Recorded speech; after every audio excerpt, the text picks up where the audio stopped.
Assalamualaikum warahmatullahi wabarakatuh. Perkenalkan, nama saya Muhammad Badri dengan NIM E10322011054.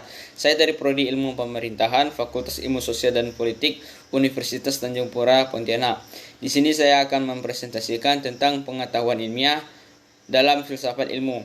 Penjelasan ilmiah adalah penjelasan fakta berdasarkan data yang dapat dijadikan sebagai bukti ilmiah. Artinya, sebuah pengetahuan dapat dikatakan sebagai suatu ilmu pengetahuan yang bersifat ilmiah apabila dapat dijelaskan, dapat dibuktikan berdasarkan fakta yang bersumber dari data yang ada di lapangan. Dalam hal ini terdapat beberapa model atau metode dalam penjelasan ilmiah, yaitu penjelasan induktif, penjelasan deduktif, penjelasan fungsional, dan penjelasan genetik.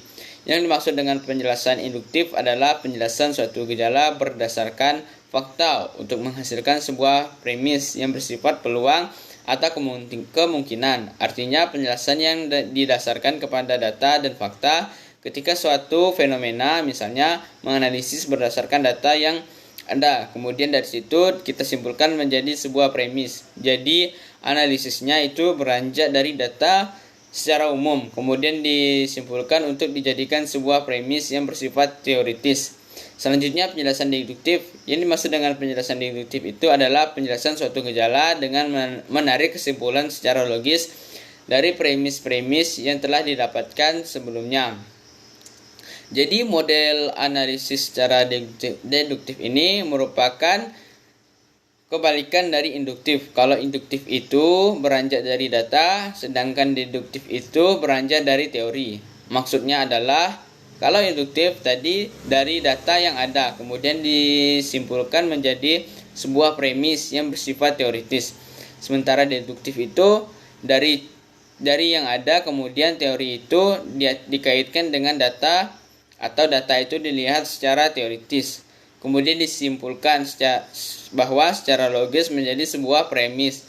Baru selanjutnya yaitu model dan metode penjelasan secara fungsional. Apa itu penjelasan secara fungsional?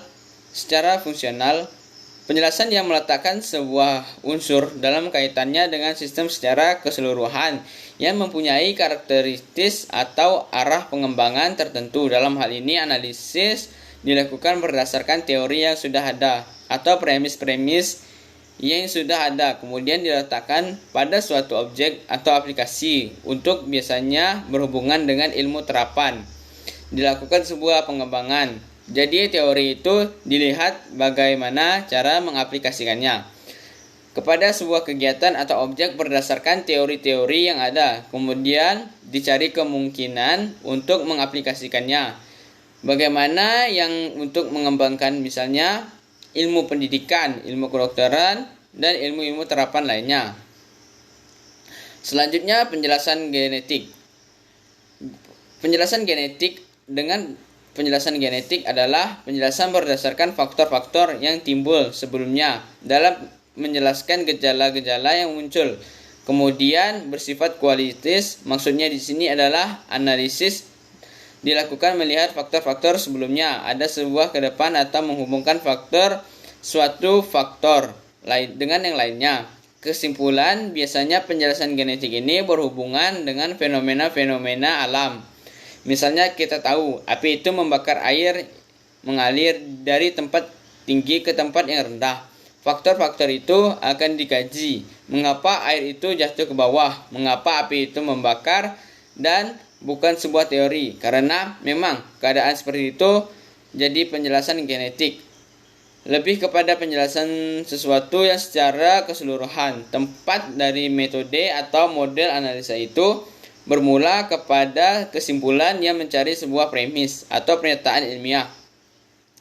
Jadi pernyataan ilmiah adalah argumentasi yang menyatakan suatu premis atau apa yang dianggap benar sebagai landasan kesimpulan dan sebagai hasil dari penjelajahan ilmiah. Dari penjelasan ilmiah tadi akan menghasilkan argumentasi yang menyatakan suatu premis ke dalam hal ini dalam suatu model atau metode analisis. Jadi banyak bidang-bidang itu semuanya menjelaskan tentang ilmiah atau sebuah konsep tidak bisa mewakili konsep lainnya, sehingga dalam pernyataan ilmiah terbagi dari beberapa konsep yang sesuai dengan bidang-bidang kajiannya, yaitu yang pertama postulat, yang kedua asumsi, yang ketiga teori, yang keempat prinsip, yang kelima itu hukum.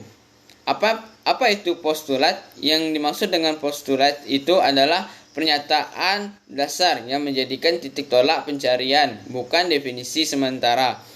Postulat itu seperti ini, misalnya seperti contoh yang tadi, api membakar, apakah itu sebuah teori? Bukan teori, kenyataan. Api itu benar-benar membakar, tetapi apakah kita tahu mengapa api membakar? Makanya dilakukan penjelasan ilmiah untuk menjelaskan mengapa api itu dapat membakar, sehingga fenomena itu dapat dipahami. Selanjutnya asumsi. Asumsi itu pernyataan yang bersifat album entesi yang memerlukan bukti tentang kebenaran atau dugaan dasar dari hal daripada prinsip asumsi. Dan postulat itu hampir mirip pernyataan dasar, namun kalau postulat tadi itu dia bersifat teoritis atau definisi. Sudah nyata, dia api membakar air mengalir, itu sudah menyatakan teori, tidak perlu lagi penjelasan. Sementara asumsi itu adalah sebuah argumentasi, biasanya dalam ilmu-ilmu sosial, karena dia tidak pasti, kemudian dianggap sebuah anggapan dasar yang menjadi asumsi yang kemudian akan dicari pembenarannya atau dicari penjelasannya, sehingga menghasilkan sebuah konsep. Misalnya kalau yang kita tahu cantik itu putih, apakah benar cantik itu putih? Mungkin sebagian orang katakan cantik itu putih, namun perlu pembuktian selanjutnya. Karena dalam ilmu-ilmu sosial itu tidak ada yang pasti, semuanya bersifat berbeda-beda satu dengan yang lainnya. Jadi perlu asumsi dasar untuk dijadikan sebagai titik tolak penjelasan penjajahan ilmiah selanjutnya. Kita masuk kepada teori yang dimaksud. Keilmiahan, kalau kita melihat dasar-dasar bersifat filsafat.